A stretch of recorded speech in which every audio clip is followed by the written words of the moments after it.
Russia's brazen act of aggression against Ukrainian vessels in late November was another wake-up call for the West. The EU, US, and NATO delivered strongly worded statements. However, 3 weeks on, the 24 Ukrainian sailors that the Russian Coast Guard captured remain behind bars. Now, a group of 34 lawyers are joining forces to secure their release. Nikolai Polozov is the coordinator. In the past, he defended Pussy Riot and other political prisoners, including Army pilot Nadia Savchenko and Putin critic Alexei Navalny. The investigators will try to cause a quarrel between these sailors, separate them into different corners, urge them to testify against each other, and exert similar pressure.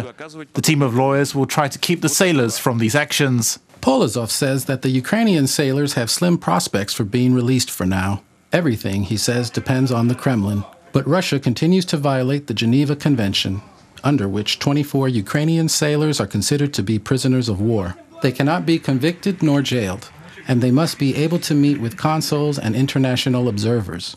But Moscow tries them as civilians. Now our lawyers managed to meet with 11 out of 24 prisoners of war, not because they don't want to or can't, but because they are not given consent to do this, because 8 sailors are already under investigation and 3 more are injured. Ukraine, in the meantime, helps the families of sailors. 50,000 гривень.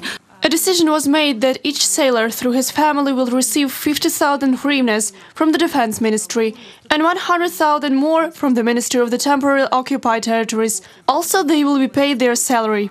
In addition to financial assistance, Ukrainian sailors also need moral support. Thus, the lawyers call on people to send them letters. These will pass the Russian prison censorship only if nothing is written about policy and the text itself is in Russian. The addressant also must put in an empty envelope. Reported by Artem Komenko.